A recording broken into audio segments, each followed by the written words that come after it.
incredible piece of history. I've lived in the West all my life. I had no idea about this. I'd heard of the name Lake Havasu, but this is all new to me. And it's quite cool. I love it. So check this out. I'm in Lake Havasu, Arizona right now. And that is the London Bridge.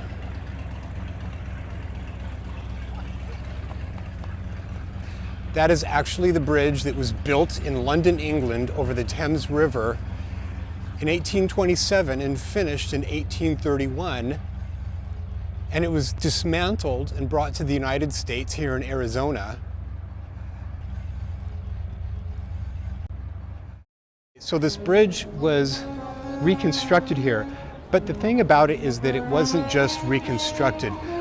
The new bridge here in Arizona had a new modern steel structure because the old bridge was actually having structural problems because of all the new forms of heavy traffic that were going across, and it was actually sinking on one side.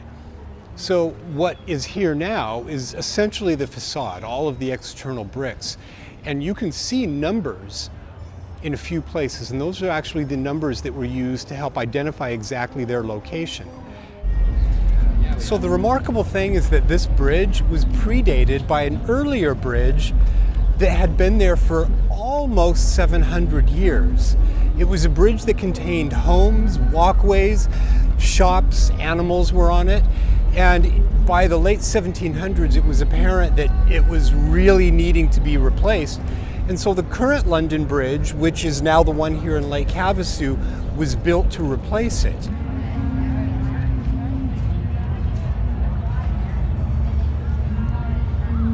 So a guy named Robert McCulloch, who was an engineer, decided to come over here to this basically unknown lake and buy up a whole bunch of land and develop it. And he was known for motorboat engines, for chainsaws and other industries. And he thought, hey, this would be really cool if I could build a town down here around this lake in the middle of Arizona and turn it into essentially a tourist destination.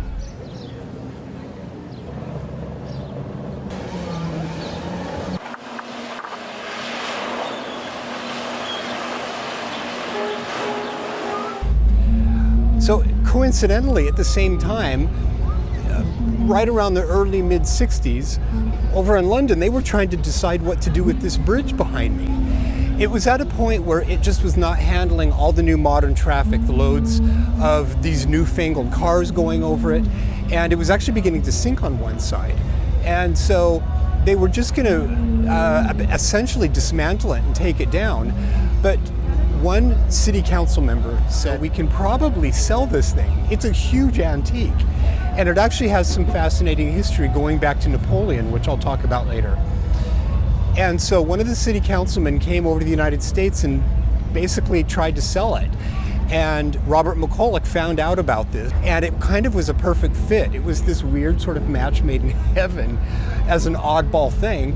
So he went over to England, made a deal with them and bought it for $2.46 million, had it dismantled and brought over to the United States. And the amazing thing is this bridge has not only been in England and here in the United States, but this bridge has traveled through the Panama Canal to get here.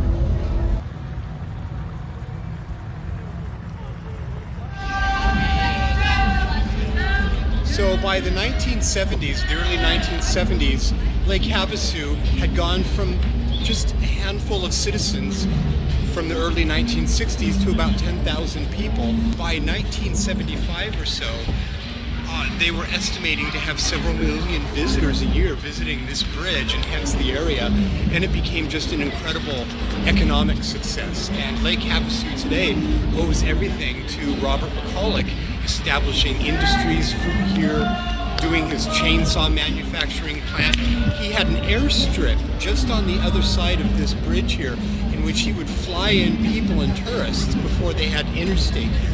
The entire thing is really quite a remarkable operation. Robert McCulloch even went so far as to try and develop a personal aircraft that people could fly into and out of the area, and it never really sort of quote-unquote took off, but still, the entire thing is just fascinating history. Okay, so I'm gonna walk up because this is kind of begging to be walked up. Yeah, these are really large, and it is just amazing to see the size of these. And we're gonna walk up here right now, and we're gonna go up top on the bridge. And there is clearly an indication over there of some of the more modern aspect of the bridge. So the bridge has a modern steel infrastructure. And the original bridge was something like 300,000 tons because it was this solid structure, but it didn't have sort of the modern construction standards. So the new bridge is essentially 1/10 of the weight because it's hollow with steel. Oh, look at this. Look at these locks. How fun is that? Okay, and look at this. Over here, oh, I have to come around. And this says, London Bridge was purchased from the City of London on April 18th, 1968 for $2.4 million. It took 3 years and another $4,500,000 to transport and rebuild the bridge. Wow. The grand opening took place on October 10th, 1971. The Lord Mayor came here and he was part of the dedication of London. The Lord Mayor at the time came for the very first lock laying. They put in a time capsule. And so these are actually pictures of that dedication? Pictures of the dedication. You can see the bridge there in the background. And they had a balloon. They had a big tent set up on the bridge for dinner. The other thing that's interesting, if you go up on the bridge, you'll see these old style lampposts. Yeah, I was there yesterday and was looking at them. Yeah. And they're melted down cannons captured by Wellington at a small battle against Napoleon at Waterloo. You may have heard of that. Yes. Stayed awake in history. So that is, in fact, actually, I had read that, but I wasn't sure if that was apocryphal, if it was actually. When he bought the bridge, they weren't going to include these. It's attached to the bridge. I bought the whole. Right, and they're beautiful artifacts. I mean, part of the antique structure, anyway. So. And so they're Napoleon's cannons. Okay, and here we are walking along the bridge. Look at down there. Wow, that's neat. That is so cool.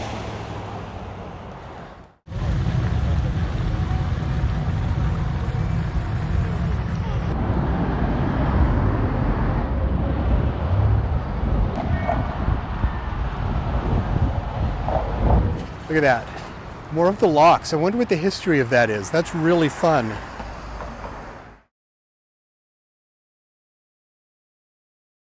Look at that. How fun is that?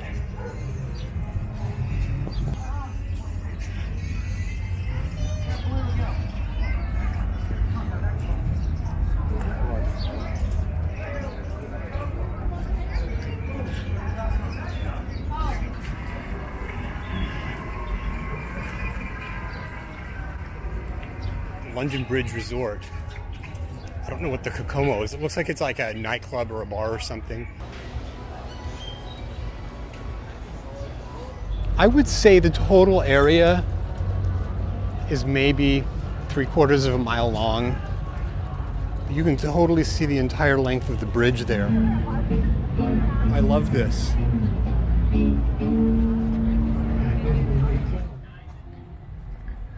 So this is really fun. They've built all these shops around here, and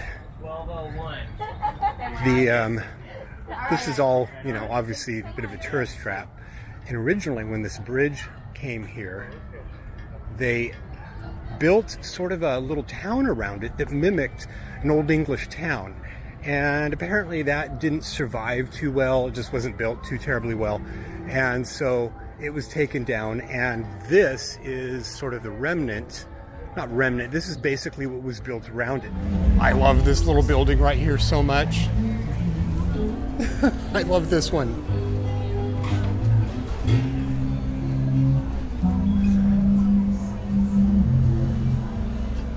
How fun.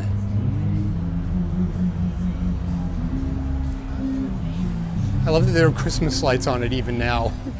Okay, so I just found out that this area right here, this is all sort of vintage to the bridge. There was sort of a little village built that was designed to be sort of in keeping with all the design of the bridge, and it turns out that in fact this is part of it. How fun is that?